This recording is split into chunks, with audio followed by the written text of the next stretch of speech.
Nah, saudaraku, dengarkan topik firman Tuhan masih sama, yaitu sampai kepada panggilan Tuhan. Bagaimana supaya kita semua sampai kepada panggilan Tuhan?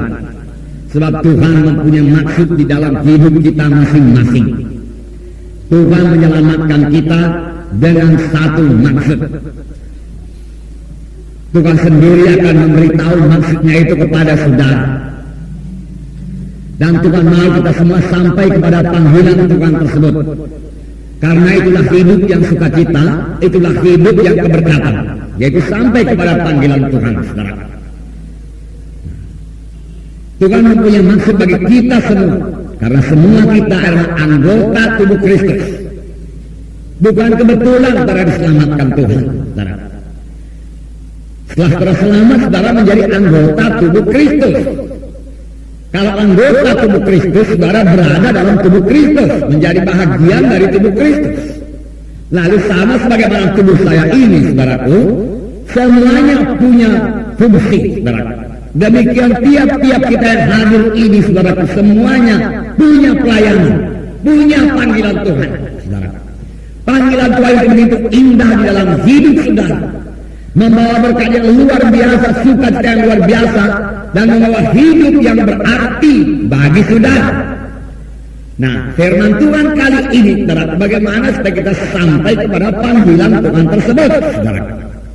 Nah, kita kembali lagi, saudara, kepada Filipi pasal 3 ayat 13 dan 14. Inilah ayatnya pada waktu itu. Filipi pasal 3 13 dan 14. Saya akan membacakannya kepada saudara. Filipi pasal 3 ayat 13 dan 14. Saudara-saudara, aku sendiri tidak menganggap bahwa aku telah menangkapnya, tetapi ini yang kulakukan. Aku melupakan apa yang telah di belakangku dan mengarahkan diri kepada apa yang di hadapanku, dan berlari-lari kepada tujuan untuk memperoleh hadiah, yaitu panggilan surgawi dari Allah dalam Kristus Yesus. Ada 3 perkara yang diperbuat Paulus. Paulus yang berhasil, saudaraku. Paulus yang menyampaikan maksud Tuhan dalam hidupnya, saudaraku. Dia dipanggil Tuhan pada waktu dia menganiaya sedang jemaah. Tapi waktu dia bertemu dengan Yesus, dia bertobat dengan sungguh-sungguh. Dan pada hari saat dia bertobat itu pun dia sudah berkata kepada Tuhan, apakah maksudmu Tuhan Yesus? Lalu Tuhan menyampaikan maksudnya kepada Paulus. Paulus mempersiapkan dirinya, saudara, dan mulai melayani. Dalam pelayanan ini, saudaraku, dikatakannya, ini setelah beberapa tahun melayani, penuh banyak dengan pengalaman. Lalu dia menulis surat kepada sidang Filipi, dikatakannya, aku melupakan apa yang di belakangku. Apakah itu kekalahan, apakah itu hal-hal yang menyakitkan hati, lupakan semua. Aku tidak mau itu menjadi beban dalam pelayananku sekarang ini. Ataupun itu satu kemenangan yang sangat mensukacitakan hati, aku bersyukur kepada Tuhan. Tapi aku tidak mau terbuai-buai oleh kemenangan itu, tidak mau. Aku lupakan itu semua. Masih ada hari-hari depan yang harus dikejar, di mana aku harus sampai kepada panggilan Tuhan dalam hidupku. Paulus berkata. Kemudian dia katakan, aku mengarahkan diri kepada yang di hadapan. Rupanya ada sesuatu di hadapan Paulus, di mana saudara dia mengarahkan diri ke hadapan tersebut. Dia berlari-lari ke hadapan, saudara, yaitu panggilan Tuhan dalam hidupnya. Saudara, inilah yang kita katakan dengan visi. Dan bagian yang ketiga berkata, berlari-lari kepada tujuan untuk memperoleh hadiah, yaitu panggilan surgawi dalam Allah, dalam Kristus Yesus. Memang, saudaraku, bagi setiap anak-anak Tuhan juga sudah tersedia hadiah di surga, saudara. Saudara boleh mengharapkannya, mempunyai iman buat itu, saudaraku. Hadiahkah itu, mahkotakah itu? Tetapi pastilah, saudaraku, begitu banyak hal-hal yang indah dalam hidup yang kekal itu, saudara, menanti kita. Tapi sebelum sampai ke sana, marilah kita juga sebagaimana Paulus ini memiliki visi, saudaraku. Kita mengarahkan diri kepada visi itu, kemudian berlari-lari kepada visi tersebut, bekerja keras, saudaraku, menyangkal diri, saudaraku, bekerja keras, dan kita akan sampai kepada panggilan Tuhan visi tersebut, saudaraku. Nah, hari ini kita akan melihat, saudaraku, hanya bagian kedua saja, yaitu mengarahkan diri pada yang dihadapan. Mengarahkan diri pada yang dihadapan, atau boleh dikatakan dengan visi. Saudaraku, visi ini visi penglihatan ini pengertiannya sama dengan pengertian iman. Sebab saudaraku, visi itu yaitu kesanggupan untuk melihat apa yang belum jadi, apa yang belum jadi dalam hidup kita, kita sudah lihat itu jadi. Nggak kita bergemar dalamnya, pasti jadi dalam hidupku, ini maksud Tuhan dalam hidupku. Oleh sebab itu saudaraku, visi ini sangat penting. Jika kita ingin sampai kepada panggilan Tuhan, jika kita ingin berhasil, setiap orang harus punya visi. Saudaraku, tanpa visi Tuhan tidak bekerja di dalam hidup saudara. Kalau sidang ini tidak punya visi, saudaraku, maka sidang ini tidak akan maju. Kalau sidang ini tidak punya visi, maka Tuhan tidak bisa bekerja dalam sidang ini, saudaraku. Oleh sebab itu, sidang harus punya visi. Tiap-tiap anggota tubuh Kristus, tiap-tiap anak-anak Tuhan harus punya visi, saudaraku, harus punya visi. Dan kita harus berlari-lari kepada visi tersebut. Tanpa visi Tuhan tidak bisa bekerja. Jadi Tuhan bekerja melalui visi. Tuhan bekerja. Itulah cara Tuhan. Ya, kita harus melihatnya lebih dahulu itu jadi. Dan kita terlalu berlari-lari kepada tujuan itu, kepada visi tersebut. Kita bersuka cita, kita bersyukur, kita bergairah, kita bersemangat. Dan kita katakan pasti aku dapat, pasti jadi, pasti berhasil. Hindari pada Tuhan ini visi ini. Haleluya Tuhan, haleluya. Nah, saudara, lalu Tuhan membawanya pada kenyataan. Haleluya saudara. Nah, sungguh satu jalan saudaraku yang paling baik diberikan Tuhan bagi kita, saudaraku. Nah, di dalam saudaraku, Amsal 29 ayat 18 dikatakan, Amsal 29 ayat 18, di sini dikatakan, saya membacakan kepada saudara, bila tidak ada wahyu, maka liarlah rakyat. Berbahagialah orang yang berpegang kepada hukum. Bila tidak ada wahyu, bila tidak ada pernyataan dari Tuhan, atau bila tidak ada visi, maka liarlah rakyat. Maka liarlah anggota tubuh Kristus. Karena mereka tidak tahu apa mereka perbuat. Mereka pikir menjadi orang Kristen itu hanya kebaktian 1 kali seminggu. Sudah, di luar itu nggak ada yang lain lagi. Di luar itu mereka hidup sebagaimana orang dunia. Mereka tidak tahu apa yang mereka kejar, mereka tidak tahu apa yang mereka tuju, saudara. Maka mereka menjadi liar, sudah. Nah. Oleh sebab itu perlu sekali visi. Berbahagialah orang yang berpegang pada hukum. Sesudah kita mendapat visi, saudara, kita pegang hukum Tuhan, kita pegang firman Tuhan, kita tidak melanggar firman Tuhan. Lalu hidup kita, saudaraku, berbahagia, berbahagia, saudara.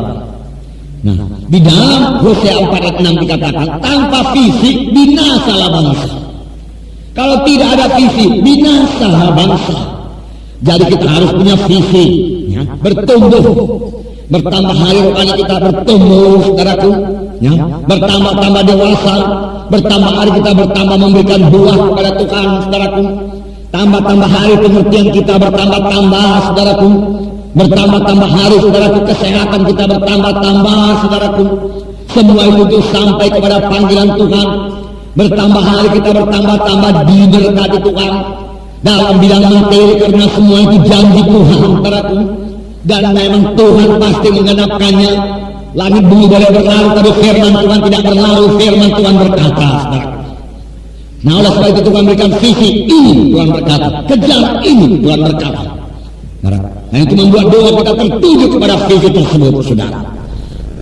Nah, dalam perjanjian lama ada satu contoh, saudara, yaitu mengenai Kejadian 15, mengenai Abraham. Abraham namanya pada waktu itu.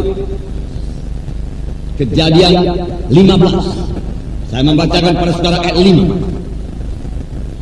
Saya bacakan. Lalu Tuhan membawa Abraham keluar serta berfirman, coba lihat ke langit, hitunglah bintang-bintang.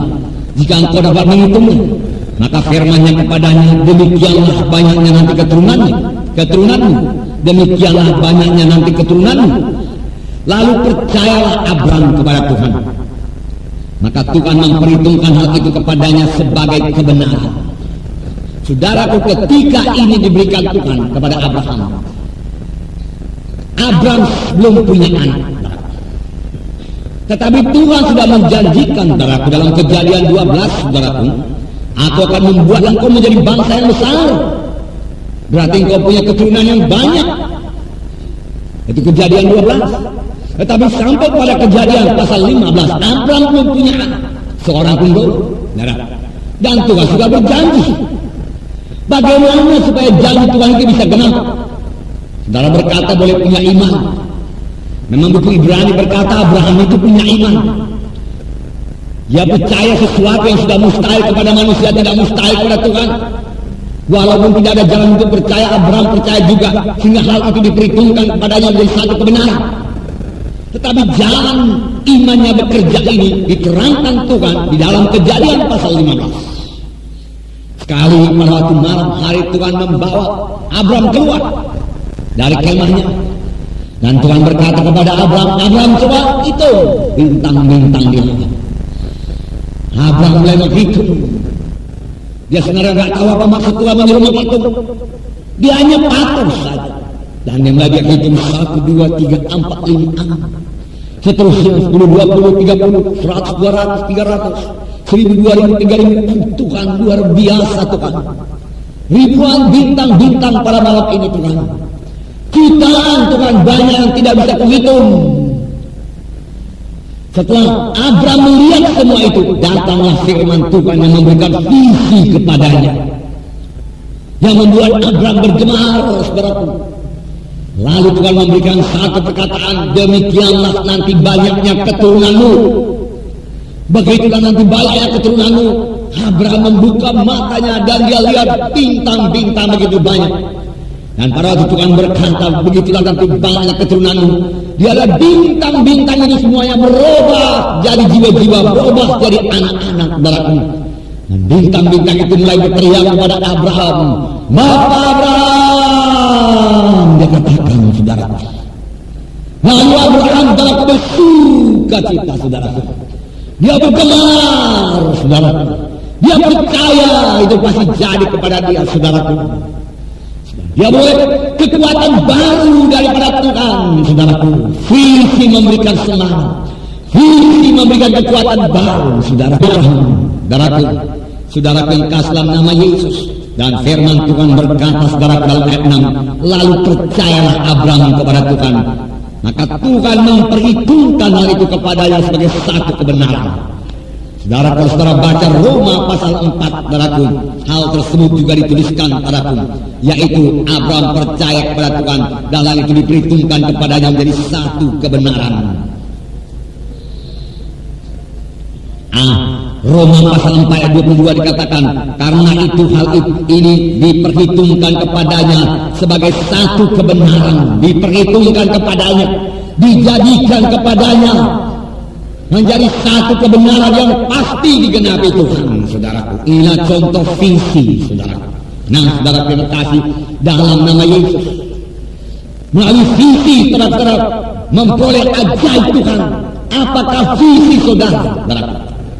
Oh, saudaraku, yang diberikan Tuhan kepada Abraham lebih, saudaraku, besar, saudaraku, daripada yang kita inginkan, saudaraku. Lebih ajaib, saudaraku, daripada yang kita visikan, saudaraku. Sudah pasti.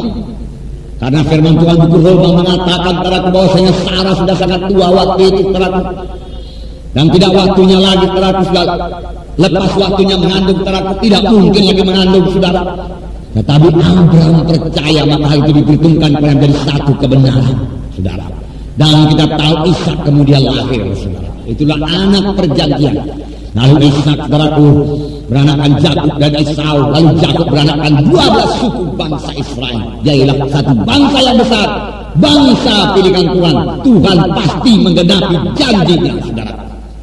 Saudara yang kekasih dalam nama Yesus, sementara saya akan beritahu kepada saudara visi sidang ini, saudara, tetapi saudara juga harus punya visi. Sebenarnya visi saudara gunanya supaya visi sidang sampai, saudara. Misalnya visi saudara, bagi yang tidak punya pekerjaan, saudara punya visi, Tuhan aku mau bekerja. Berikan aku pekerjaan yang layak Tuhan. Saudara berdoa kepada Tuhan. Aku mau Tuhan membantu pekerjaanmu Tuhan. Pekerjaanmu butuh banyak dana Tuhan. Haleluya Tuhan. Aku percaya. Aku salah satu nanti pemberi dana kepada pekerjaanmu Tuhan. Haleluya. Saudara berdoa lagi besoknya. Saudara berdoa lagi sampai seminggu 2 minggu. Lalu pada suatu hari Tuhan berikan visi kepada saudara bahwa saudara akan dapat pekerjaan saudara. Saudara menjadi yakin sungguh-sungguh pasti. Haleluya. Oh sudah dapat. Lalu saudara mulai melamar saudaraku dan segera diterima saudara mulai bekerja saudaraku. Dan Tuhan mulai memberkati saudara. Itu contoh visi saudara. Misalnya saudara yang sakit tubuh saudara punya visi. Dasarnya apa saudaraku? Yaitu firman Tuhan saudara. Karena firman Tuhan telah berkata saudara yang dalam nama Yesus, oleh bilur Yesus kamu sudah sembuh. Pada waktu pertama kali Tuhan memperkenalkan diri kepada bangsa Israel, Tuhan berkata, akulah Jehovah Rafa, akulah Tuhan yang menyembuhkan engkau. Saudara punya visi sembuh. Contohnya saudara, saya berikan pengalaman saya. Waktu saya terbaring di rumah sakit Cikini di Jakarta, mau dioperasi, dan dokter mengatakan harus dioperasi. Istri saya saudara mencoba bicara kepada dokter supaya jangan dioperasi, tapi dokter sudah brutal menunjukkan semua fakta-faktanya kepada istri saya, foto-foto semua, hasil pemeriksaan laboratorium semua. Dan dokter berkata kepada istri saya, ibu juga seorang dokter, inilah dia faktanya, maka suami ibu harus dioperasi. Saudaraku, tapi saya baca buku-buku rohani saudara tiap-tiap hari saudara.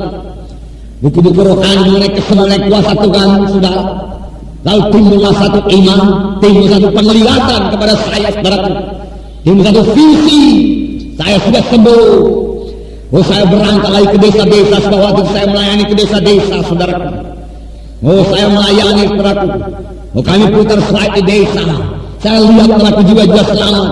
Saya lihat saya bicara di depan ribuan orang saudaraku. Saya lihat kampung-kampung berubah saudaraku. Saya lihat jiwa-jiwa selamat saudaraku. Ajimat-ajimat berhala dibakar semua saudaraku. Saya lihat dan itu menggemarkan hati saya, mensukacitakan hati saya. Saya tidak takut dioperasi saudaraku. Waktu istri saya datang saya berkata, saya sudah sembuh.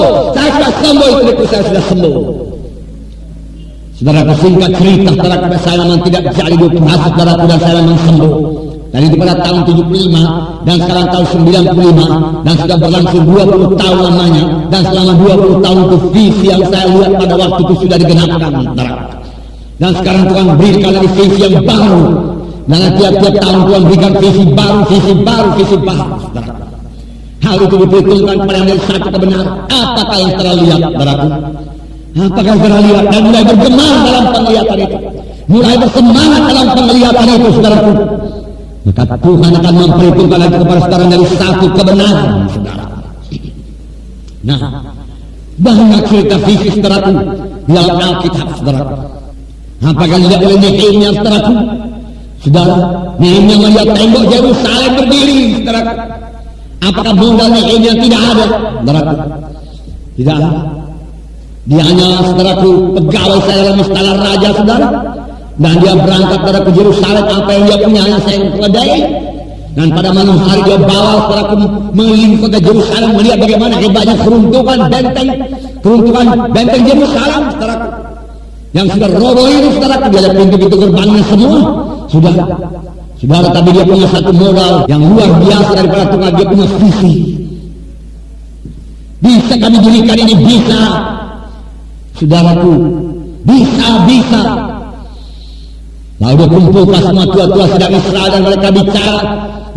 Dan Nehemia bicara dengan urapan Tuhan dan mereka semua berkata, mari kita membangun. Dan mereka semua mulai membangun, bekerja keras. Walau dapat halangan, walau datang musuh saudaraku. Sanballat Tobia orang Arab itu mencoba menghalangi pembangunan tembok Yerusalem saudaraku.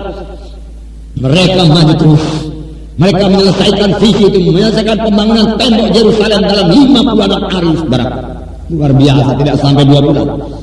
Nah, tahu kalau tembok pada zaman dahulu saudara bukan sebegini tebalnya saudara.